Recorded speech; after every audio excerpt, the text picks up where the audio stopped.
നീ എൻ സ്വന്തം ഭാഗം 36. അവൾ അവൻ്റെ മുഖത്തേക്ക് ദയനീയതയോടെ നോക്കി.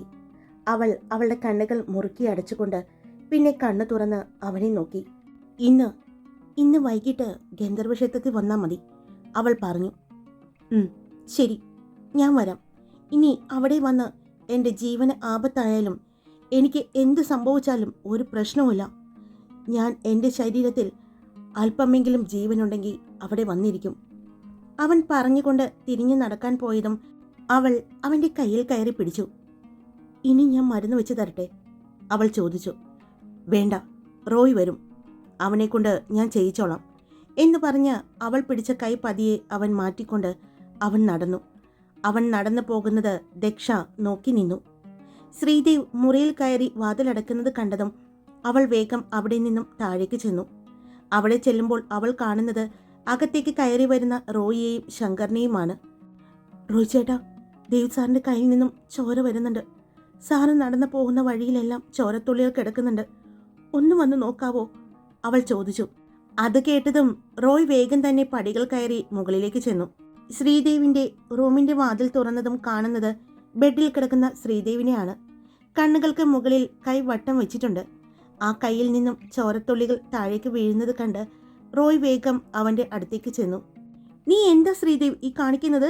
ബ്ലഡ് പോകുന്നു, എന്നിട്ട് നീ അത് നോക്കിയിരിക്കുകയാണോ? അവൻ ചോദിച്ചുകൊണ്ട് ശ്രീദേവിനെ പിടിച്ച് എഴുന്നേൽപ്പിച്ചു. പോയി വേഗം ഫസ്റ്റ് എയ്ഡ് ബോക്സ് കണ്ടുപിടിച്ച് അത് കൊണ്ടുവന്ന് ശ്രീദേവിൻ്റെ മുറിവ് ക്ലീൻ ചെയ്യാൻ തുടങ്ങി. അപ്പോഴാണ് ശങ്കറും വിശ്വവും കൂടി വന്നത്. നീ മുകളിലേക്ക് കയറി വന്നപ്പോൾ കുഴപ്പമൊന്നും ഉണ്ടായില്ലല്ലോ, പിന്നെ എന്താ പറ്റിയത്? എവിടെയെങ്കിലും മുട്ടിയോ? വിശ്വം ചോദിച്ചു. ഒന്നും മിണ്ടാതെ അങ്ങനെ തന്നെ കിടക്കുന്ന അവനെ അവർ 3 പേരും നോക്കി. ഇവനിത് എന്താ പറ്റിയത്?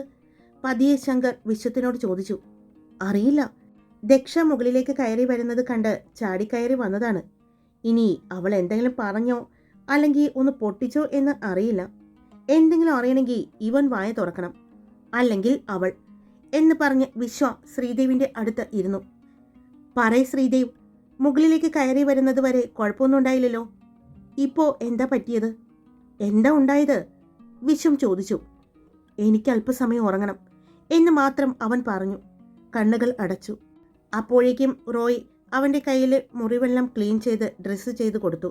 അവൻ കണ്ണടച്ച് കിടക്കുന്നത് കണ്ടതും ഇനി അവിടെ നിന്നിട്ട് കാര്യമില്ല എന്ന് മനസ്സിലായി അവർ 3 പേരും അവിടെ നിന്നും താഴേക്ക് പോയി. വിശ്വം ദക്ഷയെ അന്വേഷിച്ചായിരുന്നു പോയത്. എന്നാൽ അവളെ അവന് കാണാൻ സാധിച്ചില്ല. ശ്രീകുട്ടിയും ശരണിയും ഹാളിലിരുന്ന് ലാപ്പിൽ നോക്കി എന്തൊക്കെയോ പറയുകയാണ്. അത് കണ്ടതും വിശ്വം അങ്ങോട്ട് ചെന്നു. അവൻ ചെന്ന് നോക്കിയപ്പോൾ അതൊരു വീഡിയോ കോളായിരുന്നു.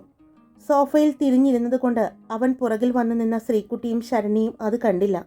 അവൻ ലാപ്ടോപ്പിലെ സ്ക്രീനിലേക്ക് നോക്കി. വിശ്വത്തിൻ്റെ കണ്ണും മിഴിഞ്ഞു. ആ സ്ക്രീനിലേക്ക് തന്നെ നോക്കി നിന്നു. പെട്ടെന്ന് അയ്യോ എന്നുള്ള ശബ്ദം കേട്ട് അത് കേട്ടതും ശ്രീകുട്ടിയും ശരണിയും സ്ക്രീനിലേക്ക് നോക്കി. സ്ക്രീനിൽ ഭാനുവിനെ കാണാനില്ല.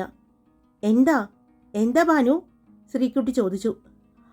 അത് പിന്നെ സ്ക്രീനിൽ ഞാൻ പിന്നെ വിളിക്കാം എന്ന് പറഞ്ഞ് വീഡിയോ കോൾ കട്ടായതും ഇവൾക്കിതെന്താ പറ്റിയത് എന്ന് ചോദിച്ചുകൊണ്ട് തിരിഞ്ഞ ശ്രീകുട്ടി കാണുന്നത് അവരുടെ പുറകിൽ നിൽക്കുന്ന വിശ്വത്തിനെയാണ്. അപ്പോഴാണ് അവർക്ക് കാര്യം മനസ്സിലായത്. ഇത്രയും നേരം സ്ക്രീനിൽ കുളി കഴിഞ്ഞ് ഒരു ടവൽ മാത്രം ഉടുത്തു നിൽക്കുന്ന ഭാനുവിനോടാണ് അവർ സംസാരിച്ചു കൊണ്ട് ഇരുന്നത്. ആ കോലത്തിലാണ് വിശ്വവും അവളെ കണ്ടത്. അത് കണ്ടതും ശരണ്യ ശ്രീകുട്ടിയെ നോക്കി, പിന്നെ വിശ്വത്തിനെയും. വിശ്വട്ടൻ എപ്പോഴാ വന്നേ? അവൾ ചോദിച്ചു. അപ്പോഴും ഒന്നും മിണ്ടാതെ ലാപ്ടോപ്പിലേക്ക് തന്നെ നോക്കി നിൽക്കുന്ന വിശ്വത്തിനെ കണ്ടതും ഏട്ടാ എന്ന് പറഞ്ഞ് അല്പം ഉച്ചത്തിൽ ശരണ്യെ വിളിച്ചു. അവൻ്റെ കയ്യിൽ തട്ടി. അവൻ എന്താ എന്നുള്ള രീതിയിൽ അവളെ നോക്കി. ഏട്ടൻ എപ്പോഴാ ഇവിടെ വന്നു നിന്നത് എന്ന് ശരണ്യ ചോദിച്ചു. ഞാനിപ്പോൾ വന്നതേയുള്ളൂ, അവൻ പറഞ്ഞുകൊണ്ട് അവിടെ നിന്നും നടന്ന് പുറത്തേക്കിറങ്ങി. ഈ പെണ്ണിന് ഒരു ബോധവുമില്ല എന്ന് അറിയായിരുന്നു, പക്ഷേ ഒരു നാണവും ഇല്ല എന്ന് ഇപ്പോഴാണ് മനസ്സിലായത്. എന്തായാലും കൊള്ളാം, അവൻ മനസ്സിൽ പറഞ്ഞുകൊണ്ട് ചെറുപുഞ്ചിരിയോടെ നടന്നു. പുറത്തെല്ലാം നോക്കിയിട്ടും അവൻ ദക്ഷയെ കണ്ടില്ല. തിരിച്ച് ഹാളിൽ വരുമ്പോൾ അപ്പോഴും അവിടെ ഇരിക്കുന്നുണ്ട് ശ്രീകുട്ടിയും ശരണിയും. നിങ്ങളുടെ കൂട്ടത്തിൽ ഒരാളുണ്ടായിരുന്നില്ലേ? എവിടെ? വിശ്വം ചോദിച്ചു. ദക്ഷ നടുമുറ്റത്തുണ്ട്, ശ്രീകുട്ടി പറഞ്ഞു. അത് കേട്ടതും വിശ്വം നടുമുറ്റത്തേക്ക് നടന്നു. അവൻ ചെല്ലുമ്പോൾ അവിടെയുള്ള ഊഞ്ഞാലിൽ അവൾ കിടക്കുന്നുണ്ട്. ബുക്കെടുത്ത് മുഖം മറച്ചാണ് കിടക്കുന്നത്. അത് കണ്ടതും വിശ്വം അവളുടെ അടുത്തേക്ക് ചെന്നു. ദക്ഷ, അവൻ വിളിച്ചു. എന്നാൽ അവളത് കേട്ടില്ല എന്ന് തോന്നി. ഉറങ്ങുകയാണ് എന്ന് സംശയം തോന്നിയ അവൻ അവളുടെ മുഖത്ത് വെച്ചിരുന്ന ബുക്കെടുത്ത് മാറ്റി. അതറിഞ്ഞതും അവൾ പെട്ടെന്ന് കണ്ണു തുറന്നു. മുന്നിൽ നിൽക്കുന്ന വിശ്വത്തിനെ കണ്ടതും അവൾ പെട്ടെന്ന് കണ്ണിൽ നിന്നും ഒലിച്ചിറങ്ങിയ കണ്ണുനീർ തുടച്ചു. അത് അവൻ കാണുകയും ചെയ്തു. എന്താടോ, എന്താ തനിക്ക് പറ്റിയത്? താനും ശ്രീദേവും തമ്മിൽ പിണങ്ങിയോ? വിശ്വം ചോദിച്ചു. അവൾ ഒന്നും മിണ്ടാതെ എഴുന്നേറ്റ് നിന്നു. ദക്ഷ, താൻ എന്തിനാ കരഞ്ഞത്? താൻ മാത്രമല്ല, ശ്രീദേവും ഞാൻ കാണുമ്പോൾ കരഞ്ഞിട്ടുണ്ട്. എന്താ കാര്യം? നിങ്ങൾ രണ്ടുപേരും വഴക്കിട്ടോ?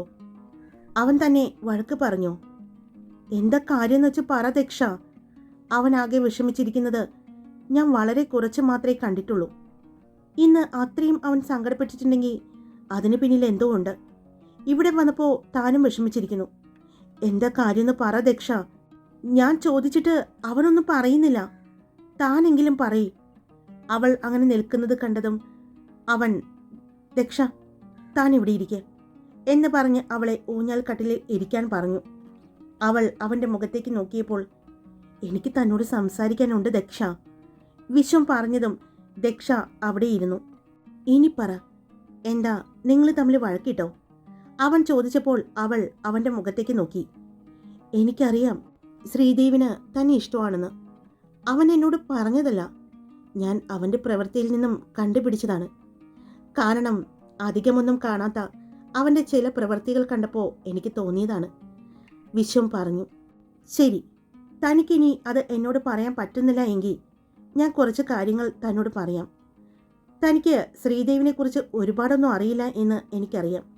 പക്ഷേ കുട്ടിക്കാലം മുതൽ ഞങ്ങൾ കാണുന്നതാണ് ശ്രീദേവിനെ. ഞാൻ അവൻ്റെ മുത്തശ്ശിയുടെ സഹോദരിയുടെ മോളുടെ മോനാണ്. അതുകൊണ്ട് തന്നെ എനിക്ക് അവനുമായിട്ട് പണ്ടേ കൂട്ടുണ്ട്.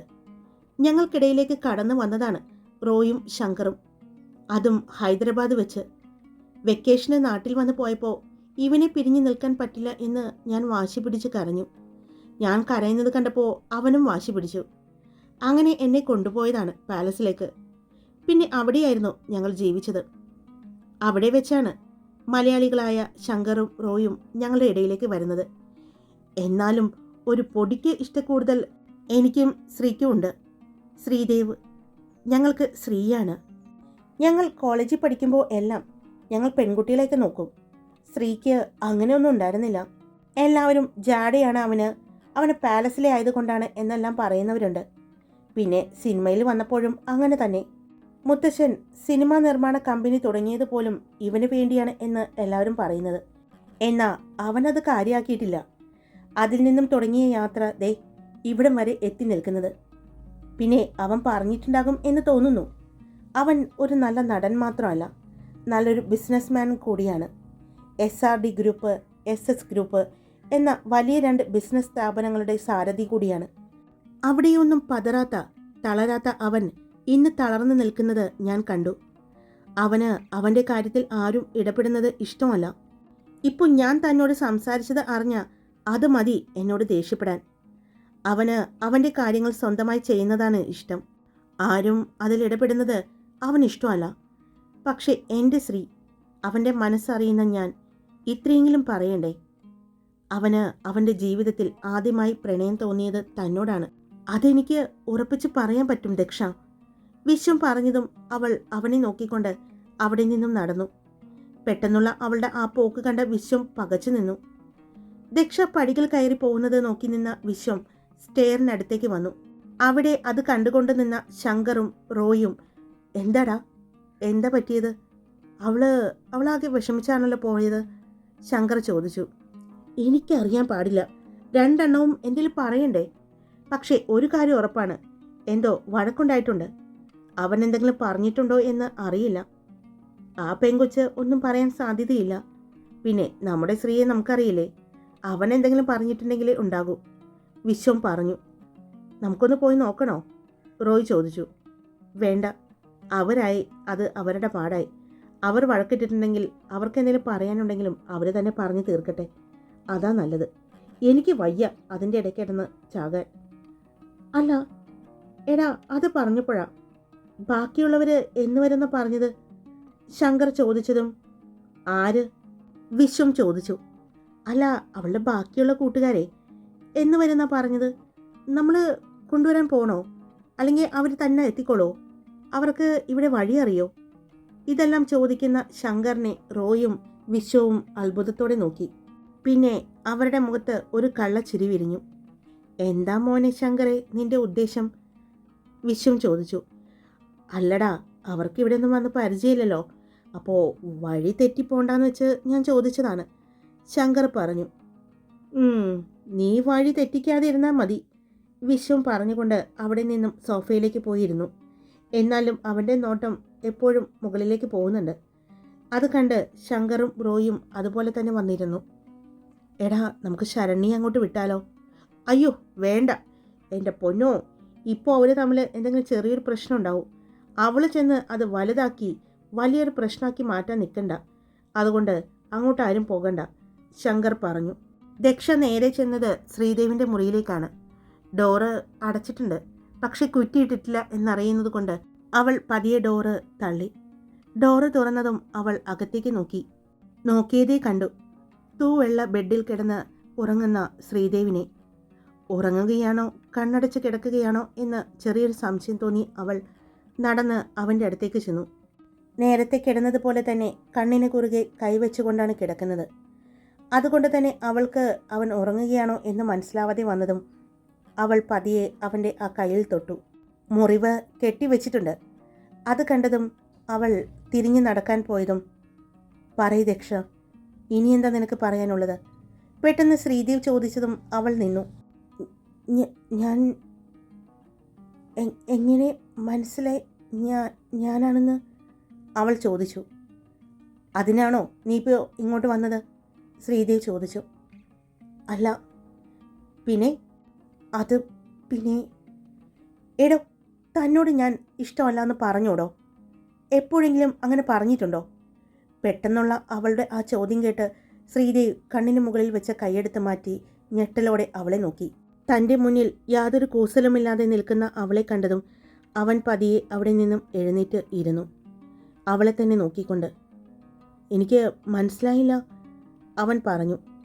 അല്ല, കുറച്ചു നേരത്തെ കുറേ ഡയലോഗ് പറഞ്ഞ് പോയപ്പോൾ ഞാനൊന്നും മിണ്ടാതിരുന്നത് എനിക്ക് മറുപടി ഇല്ലാഞ്ഞിട്ടല്ല. പക്ഷേ ഞാനൊരു സമയം പറഞ്ഞിട്ടുണ്ട്. ആ സമയത്തെ ഞാൻ പറയൂ എന്ന് തീരുമാനിച്ചത് കൊണ്ട് മാത്രമാണ്. പിന്നെ മനുഷ്യനായ കുറച്ച് ക്ഷമയൊക്കെ വേണം.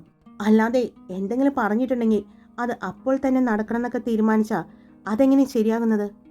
തൻ്റെ മുന്നിൽ പതറാതെ തന്നെ നോക്കി സംസാരിക്കുന്ന അവളെ അവൻ കണ്ണുമ വെട്ടാതെ നോക്കി നിന്നത്.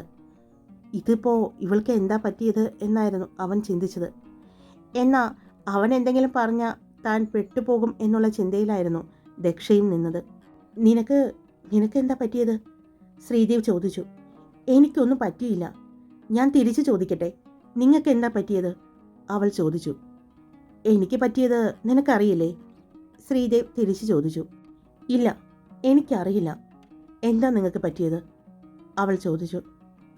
എനിക്ക് നീ ഇതാണ് ഉദ്ദേശിക്കുന്നതെങ്കിൽ പറഞ്ഞില്ലേ, ഒരു ആക്സിഡൻറ്റ് സംഭവിച്ചതാണ്. അവൻ്റെ നെറ്റിയിലേക്കും കയ്യിൽ കെട്ടി വെച്ചിരിക്കുന്ന മുറിവിലേക്കും നോക്കിക്കൊണ്ട് അവൻ പറഞ്ഞു. ഞാൻ ഇതിനെപ്പറ്റിയാണോ ഇപ്പോൾ സംസാരിച്ചത്? അവൾ ചോദിച്ചു. പിന്നെ എനിക്കെന്താ പറ്റിയതെന്ന് ചോദിച്ചാൽ എനിക്ക് വേറെ പ്രത്യേകിച്ചൊന്നും പറ്റിയിട്ടില്ല, അവൻ പറഞ്ഞു. ഇല്ലേ, നിങ്ങൾക്കൊന്നും പറ്റിയിട്ടില്ലേ? പിന്നെ നിങ്ങളുടെ ഈ കണ്ണുകളെന്താ ഇങ്ങനെ ചുവന്നിരിക്കുന്നത്? അവൾ ചോദിച്ചതും അതോ, കുറച്ചു മുമ്പ് നിന്റെ കണ്ണ് ചുവന്നിരുന്നില്ലേ? അപ്പോൾ നീ ഒരു മറുപടി പറഞ്ഞില്ലേ? അത് തന്നെയാ.